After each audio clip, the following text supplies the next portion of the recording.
All right, so here we are, and we're talking about calcium. Calcium is something that most of you are not getting enough of. Do I say that with confidence for a reason? Yes, I say that with confidence for a reason. You're not getting enough. Either we gave up eating dairy products because they're too caloric, or we're vegans and we don't eat them for our own reasons. We don't eat dairy products, or we are intolerant of dairy products, meaning our bodies won't tolerate it, or we have dairy allergies. So many of us, many, I would say most, I'm going to go on a limb. I feel very confident saying most of us are not getting enough calcium. Why do we need it with stone disease? Well, we need it for stone disease because, and we also need it to ward off osteoporosis. So a lot of people have osteopenia,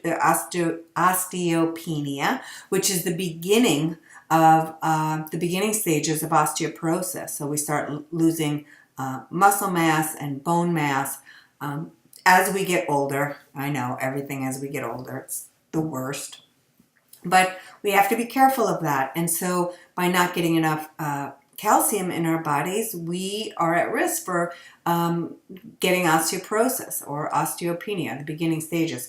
And also for stone disease, we care about it because when we don't get enough calcium, it's a way that oxalate can get reabsorbed back into our system, and our oxalate levels can be higher than we want for stone formers. So people will say to me, what the heck, Jill, I haven't eaten a plant food since 1976. I haven't eaten anything healthy, really, a vegetable or a fruit. So why is my oxalate so high? Well, the body just makes oxalate, number one. It's a byproduct of general metabolism, so we make it.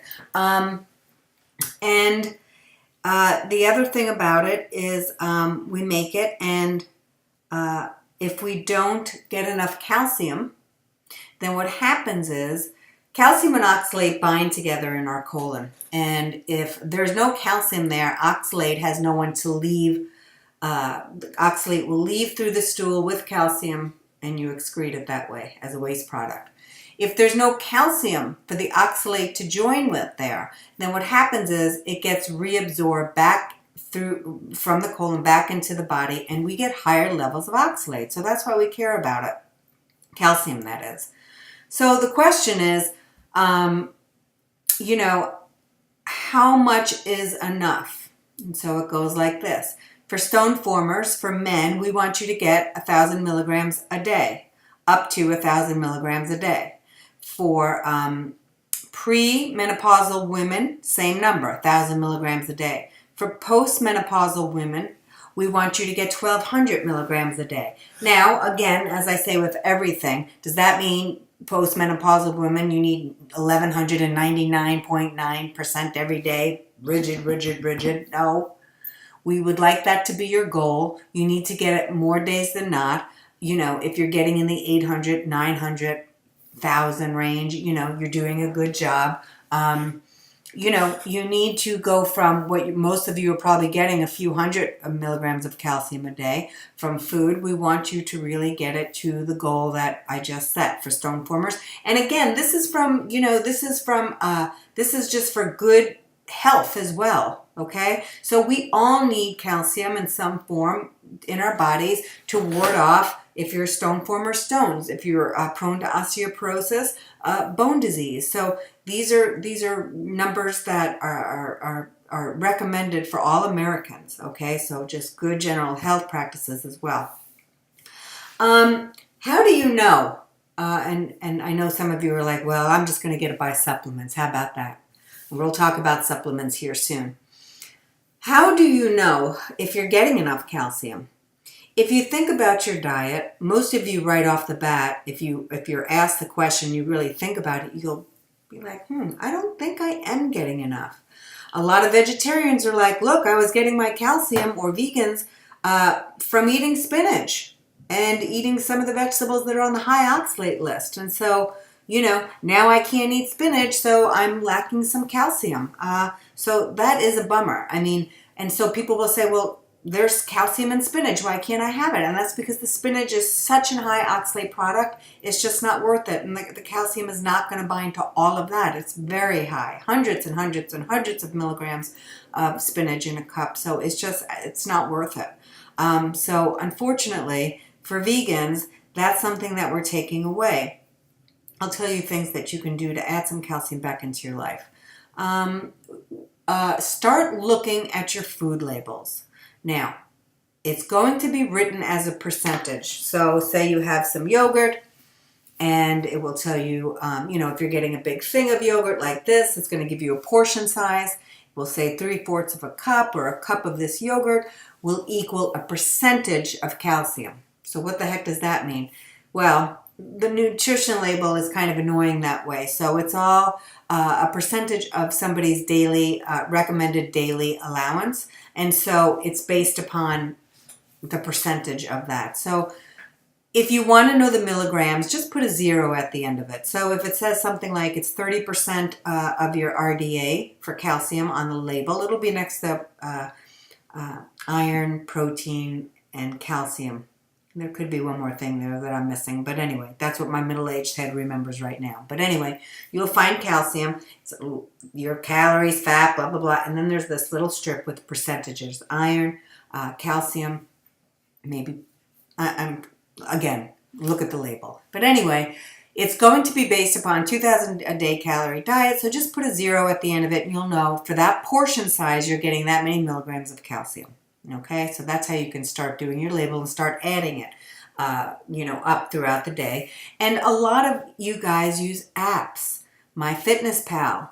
I don't make any money saying that, but I know a lot of patients of mine really like MyFitnessPal. It will track all the things you're putting in your mouth, and if you're really good at writing that down in your app, then it will give you it will tell you how many milligrams of calcium, sodium. It will do all that for you. So you can absolutely use an app if that's going to be easier for you to track things. I really don't have a problem after doing, reading labels for so many years and stuff. I can add everything up pretty quickly in my head and keep track of it. I don't eat a heck of a lot all day long, so it's kind of easy for me to do.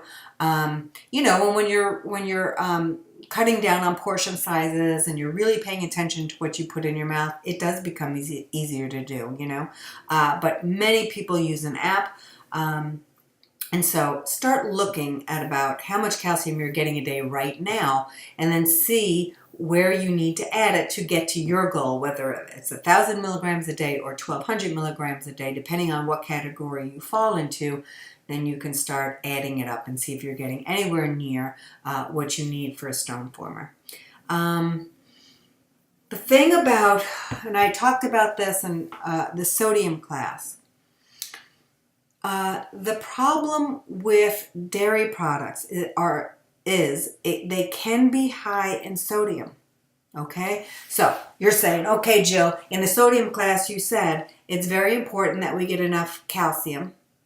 So we got to eat, cheese may be a good way to get that. But then you're saying, look, if you eat too much sodium, it pulls calcium from the bone, and then you have excess calcium in your system, and that's when these things can connect together, like phosphate and oxalate. It sees that calcium, it's hanging around like a magnet, boom, and they start forming these little stones. So what am I supposed to do?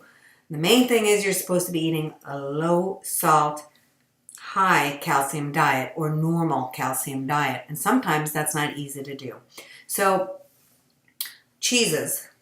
I know a lot of you will be like, oh yes, I can bring back cheese into my diet. That's wonderful. I gave it up a long time ago because of my cholesterol and, me being overweight. Some of you will have a hard time getting enough calcium, so you may have to add some cheese into your diet. If that's the case, I want you to look for the lower salt cheeses. Lower salt cheeses. You'll have this cheese section and you're going to see reduced amount of sodium in these products. So pick the lesser amount of sodium, okay? Please remember portion sizes. Usually it's 1 slice, not 5. So if you want a slice of cheese, see how much calcium is in it, see how much sodium is in it. If it is a high sodium cheese, because you don't have any low sodium options, and you're really lacking the calcium on a day-to-day basis. Again, we have 2 buckets, right? And one bucket is I really need the calcium, and another bucket is I really have to watch my salt. And one bucket will be like, well, I really am having a hard time finding calcium products, so what am I supposed to do? Okay, so I'm going to eat that because I'm going to have the cheese because it has a nice amount of calcium in it. And even though it's higher salt, what I'll wind up doing, talking to yourself, is I'm going to make sure I watch my salt elsewhere throughout the day, okay? So I'm going to watch my salt elsewhere, and I'm going to give myself that 200 extra milligrams of sodium there, but I'll make sure that when I'm making my other options throughout the day, you know, that I'm really paying attention to my sodium, okay? Is this perfect? Is this a little complicated? Is this kind of like, oh, I thought you said this and now you're saying this? It is. It's a lot. And again, this is why we dedicate hours to it, right? And this is why your doctor doesn't have the time to help you with this. There's a lot to learn. But once you get this essential stuff down, it's just, you keep building upon it, you know? The essential stuff is essential. And you know, once you get that going, then you really will. I'm really, in a couple weeks, a month, you're going to be like, you got this. Okay? So even though I know you're looking at the video and you're like, oh my God, I promise you, you practice, you have days, good days, bad days. Over time, over a few weeks' time, you'll get all this stuff going on. Promise. Okay. So sometimes you're not going to have a food label. And I talk about this in the sodium class as well. So you really don't know how much calcium exactly is in something. Say you're going to Subway and you're having, you know, or you're having a hamburger or whatever you're doing. You're going to have a sandwich and you're going to add a slice of cheese to it because you want the calcium. You may not know exactly how much the cheese has, but you can Google like a slice of Swiss cheese and get a feel for how much calcium is in it, okay? And you can start. Not everything has to have a food label. You can also Google foods and see what a calcium content is of something, okay? What happens to people who won't eat dairy or can't eat dairy? Well, then you have to pick some substitutes. Oh, nowadays, there's a lot of substitutes. There's a lot of options. If you were lactose intolerant, you had dairy allergies many years ago, not even many years ago. Within the last 5 years, you just had to suffer, okay? There were no alternatives. Nowadays, you have a lot of nut alternative milks, milk products, and plant-based products. So, here's the thing.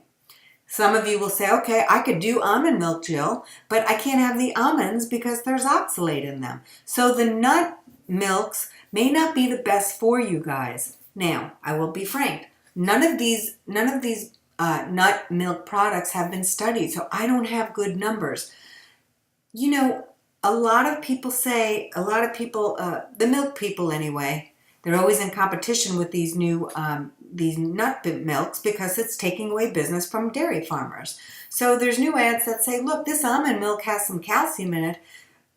But here's the thing. It's not as healthy as you think it is because there's really this much almonds in it.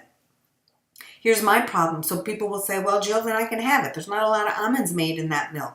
But I don't know. I don't have real numbers. I don't have anything concrete. So I do tell people to stay away overall the nut milks because we do know nuts are higher in oxalate. And for those of you who have oxalate issues, you need to stay away from that. There will be some calcium phosphate people looking at joining this class today, and you may say, well, I don't have an oxalate problem. You may be able to safely incorporate some of the nut milks into your diet to get the calcium if you're a vegan or vegetarian. So, how do you know? Or some people are just like, well, Jill, I'm taking my chance and I'm having the almond milk. I'm taking it. Okay, so here's what I would say. Whatever you're doing with almond milk, I would make sure that when you're doing your follow-up test, that you absolutely drink the almond milk when you're doing your test so you can see how much oxalate is added into your system by you doing that, okay? So you can get a good feel. Report back to me, by the way. Email me and let me know what your urine collection says being on almond milk or cashew milk. Let me know, okay? My patients do not go near the nut milks because most of them are calcium oxalate stone formers, because 80% of people who form stones are, 80% of stones are calcium oxalate. So I would love to hear your follow-up results on that. Okay. So if you can't or won't eat dairy products, what other ways can you get some calcium into your life?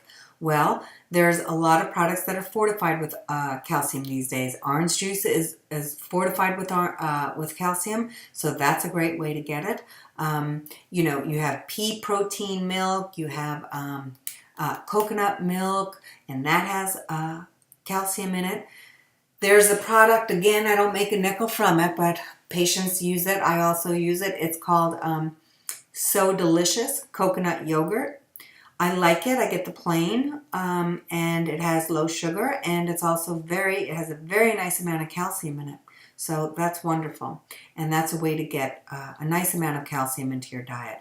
You can find them, if you Google too, non-dairy foods with calcium. Google, people.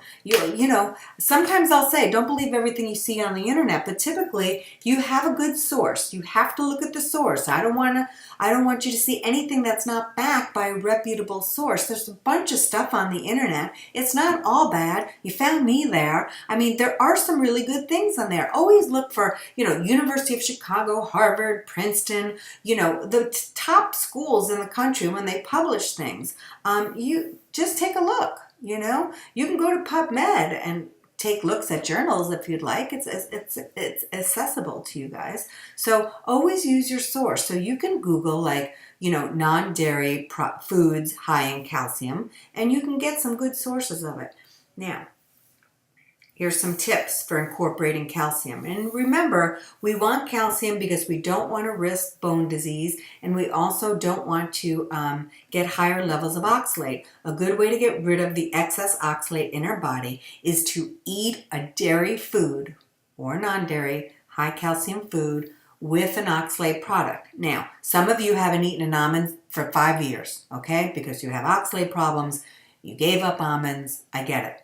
But what I love best about my job is that I get to bring things back to you guys, because we are taking some things away, or we're, curtailing some of the things you're doing. So when we can, or when I can, I like to bring things back. Look, if you want to have a few almonds, and you'll say to me, well, Jill, I just had, 5 handfuls today. I'm like, look, Bob, do you see how big your hand is? That's a lot of almonds. So I'm saying, I don't want you to put like this. I don't want you to load up the almonds. I'm not saying make your whole yogurt bowl almonds. I'm saying 7 or less almonds. You want a little crunch in your yogurt. You have your calcium. You have your almond that is high in oxalate. Boom, you have it together. The calcium and the oxalate will hang out together and leave the body. Okay? You can't have almonds and then have yogurt 2 hours later and think that's going to work. The calcium-rich product has to be with the oxalate-rich product. They bind together, and the oxalate leaves. If you're going to have almonds by themselves, there's nothing to join with the oxalate in your gut, and so it doesn't leave like it usually does through the stool. It will get reabsorbed back into the body, and that's how you get higher oxalate levels. Okay, so that's what you do. Here's things. So yogurt, because I have a hard time getting enough calcium too. And the other thing, so it's hard for all of us. And the other thing is, calcium containing products typically have calories. So I'll tell people, you got to stop putting calcium into your diet, and they'll be, okay, I'll do it, Jill, fine, I don't want these stones, I'm gonna listen. And then the next thing they're like, Jill, you said I'm gonna lose weight? I've gained 5 pounds. And that's because they didn't make room for the calcium products, meaning, the calcium products, they have calories, guys. So now you've got to look at your diet as a whole and say to yourself, I'm incorporating products that have calcium now. Those are different products than I've been eating from day to day. So I've got to make room in my diet for these new portion sizes. So I've got to make room in my diet by maybe having a little less of something over on my plate here, a little less for my lunch, and make room to bring in the calcium products. Okay? unfortunately, nothing's free in life. So if I giveth, sometimes I have to taketh away. So that's the thing. So if you need to incorporate calcium-rich foods into your diet, but by doing that, please know that you probably will have to make room for it, unless those of you who are trying to gain weight, and I do work with people who are trying to gain weight, they will be quite happy to have the extra calories. Everybody else who's trying to lose weight hates you guys, but it's a real thing when you're trying to gain weight and you're having a hard time. That's equally as upsetting to a patient, believe me. I know that that's hard to believe, but it really is. A lot of people in the world are walking around, their metabolism is what it is, or they have other medical conditions and they have a very hard time keeping weight on. So for those of you who fall into that category, this extra food, these extra foods that you'll be incorporating that have calcium are going to help you increase your calories. So that's wonderful. But for those of you who are struggling with obesity or overweight or other things, you need to make room for these new products, okay?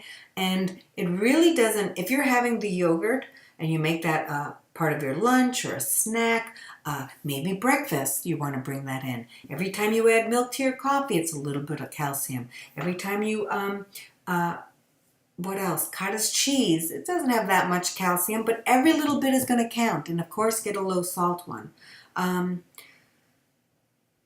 What else is there? Supplements. People just say, you know what, Jill, this is way too hard. I'm just taking pills.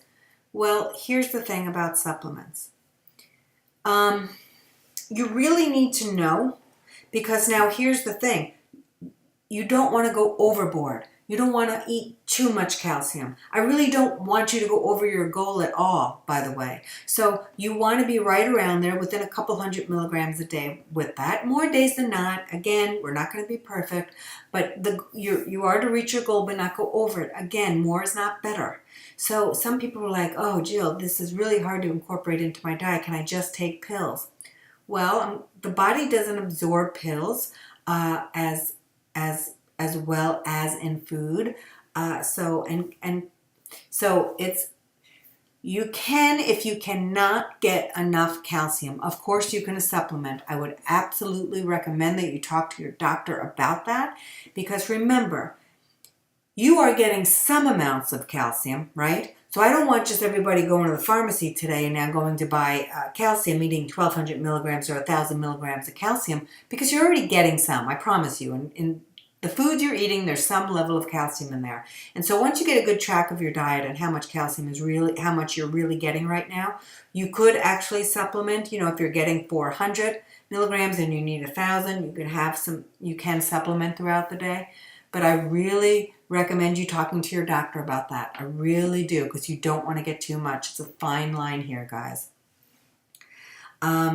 If you're drinking things like fortified orange juice with the calcium, make sure you shake those beverages up, because calcium is a large, I'll just call it, it's a large supplement, okay? So it will cling to the edges of the bottle, actually. So you always want to shake your products that have added calcium with it. Cereals now have added calcium with it. Make sure it's on your low oxalate list so you're not eating too much. Typically, you can fit any kind of cereal into your diet if you're eating the normal portion size, which again, nobody does because the portion size is really tiny. So, pay attention to that.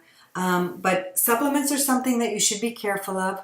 You should always take supplements with meals, not with snacks. Not with snacks, a big meal, your regular size meal, not a big meal, but your meals, okay? Because again, the body will have a better time absorbing it if you're doing it with meals. So that's very important.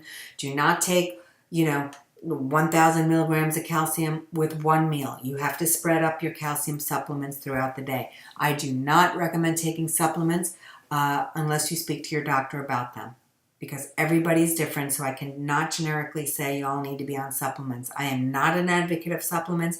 If you don't need them and can get your daily requirement by food, it's always best that way, okay? So calcium, I think, actually is one of the harder things to get enough of. I think it's one of the hardest things to incorporate because there's many different reasons people can't have calcium. And so Really pay attention to that. Write me a note if you need a little bit more help with it. But this is all the information you do need to start tracking it.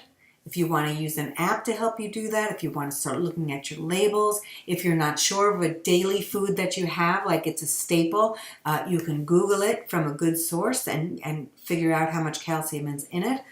Always make sure that if you're eating dairy products because you enjoy them and you can tolerate them, you're getting lower sodium, lower sodium calcium products.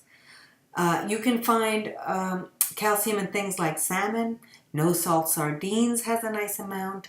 But you have to hunt around. It is not as easy if you're a vegan or vegetarian to get the non-dairy sources, but it's a lot easier than it has been. So if you're getting a non-dairy source, make sure it's not high in oxalate. And remember that you want to incorporate the higher oxalate foods with higher calcium foods. So the oxalate can bind with the calcium in the gut and leave through the stool. Okay? If you're not having, so like I said, if you want your favorite almonds and you're having 7 or less, you put them in your yogurt, beautiful. Maybe sunflower seeds, people like a crunch in their yogurt. Sunflower seeds, people are like, well, that's high oxalate, Jill, but it's a cup of sunflower seeds, so have half a cup, have a quarter of a cup. That's a heck of a lot of sunflower seeds, so that's okay if you have it with your yogurt. Maybe you really miss raspberries, and so one day you'll put raspberries, quarter of a cup of raspberries in your yogurt instead of the almonds and mix it up so you can get some of your favorite foods back. Get some more fiber back into your diet because maybe you've gotten rid of the oxalate foods that you've been enjoying, but now you're losing fiber too, and maybe you're constipated. And by the way, adding more calcium, you definitely want to make sure you're getting enough fiber because it can constipate you. So increasing your water, getting enough fiber, which is like 25 to 35 grams a day. Fiber is something you slowly have to add. Can't just eat that tomorrow. Believe me, your family will leave the house. You cannot do that. So this is another thing I'm going to sneak into the calcium section. Fiber is very important. We're not getting enough of it. For colon cancer, for healthy bowel movements, we need enough fiber. 25 to 35 grams a day. You slowly add up to that. Most of us are getting about 12 grams a day. It's not enough. That's why we're walking around constipated, bloated, So by drinking more water, getting enough calcium, getting enough fiber, that would be very helpful to you. Apples and pears, 4 grams of fiber each, low oxalate food, wonderful. Start thinking about fiber into your diet. And another thing here while we're talking about calcium, protein, and I've said this before, protein, sugar, and salt increase urinary calcium. Increase urinary calcium. Too much sugar, too much protein, too much salt, as you learned in the salt class, will increase urinary protein, and that will increase your stone risk. You want protein in normal portions. I know y'all are eating way too much protein out there because we think we're going to get skinny minis eating too much protein. Okay? We don't need it. We're eating too much. People are getting uric acid stones and they're increasing the risk for calcium oxalate stones by eating too much protein. Am I telling you can never have protein? No, I'm not telling you that. I'm telling you, look at your portion size. If your meat size is half the size of your plate, you're eating too much. If you're going back for seconds of meat, you're eating too much. Okay? Dr. Koh has a nice article in his website on how much protein do we need. Go to kidneystone.uchicago.edu and in the search engine on his website, look at how much protein do we need. And there's a nice little equation that you can use to figure out how many ounces you need a day. Now, and it runs a range, 0.8 times like 1.2 grams per kilogram per day.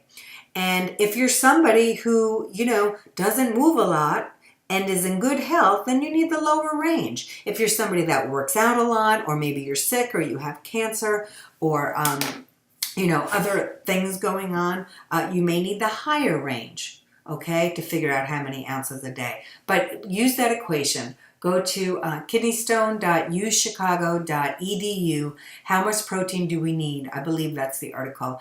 Do it under his search engine and you'll read about protein. It will leach calcium from your bones, adding to your risk of kidney stones, of course, and osteoporosis. Sugar. Sugar, sugar, sugar, sugar. We are all eating way too much sugar. It's a problem, and I mean a problem. So much that our government is going to change the nutrition label, and that happens about once every 20 years, never. So, but it's such a problem. Sugar lobbyists are not happy about this. Right now, sugar is written in grams. So you have a soda, it's 32 grams, which is so ridiculous, but it's 32 grams of sugar. Our government is going to change the label. The FDA is going to change the label to represent a percentage now. So if you have that soda, that's already 100% of your, daily input of sugar. Okay, so the sugar people are mad because people are actually going to freak out. It's like putting skull and bones on a cigarette pack. Okay, so obesity is a huge problem in our country, leading to all kinds of medical problems and medical conditions. And the government doesn't want to pay for all our problems from obesity. Sugar is a major culprit in this. We're addicted to it. We eat too much of it. I love sugar. I myself know I have to, I'll tell myself, hang back, sister, with all the sugar lately, and I will then wean myself off so I stop having such cravings. 25 grams per day for women for added sugar. You shouldn't be over that. 25 grams, that's nothing. 25 grams, says our government. 25 grams of added sugar a day for women. 37.5 grams per day for men of added sugar we should not be over that amount. A can of soda is 32 grams. Coke. Yeah, Coke. Sorry, Coke people. Coke, 32 grams of soda. That's crazy, you guys. Some of you are drinking 10 cans of soda a day. You're addicted to the sugar. Do I mind that you have a sweetener, a natural sweetener here and there? I really don't. I really don't mind that at all because, of course, we want things to taste a little bit better. We want something sweet here and there. Look, I get that. And does that mean I'm telling you can never have pie? And remember, I know I'm going on a little soapbox here, but this is all in regards to calcium. Too much sugar, too much salt, too much protein will pull calcium out, and you'll be peeing too much calcium out. It will increase urinary calcium. That is not good for stone formers. So the sugar epidemic that we're having, we need to relax. I don't want you to OD on the sweeteners too, for the reason that being that it will still spark cravings. You need to get off all the substitute sugars, not off of it, but watch it. Nobody needs to be putting 3 Sweet and Lows in their coffee. So again, for those of you who are like, okay, I'll never have a Sweet and Low again. I'm not saying that. But if you're like, okay, forget it, Jill, I'll have one a day, that's it. And you can do that tomorrow, gorgeous. For those other people, you may be like, look, I've had my 3 Sweet and Lows, girl, for years. You ain't touching them.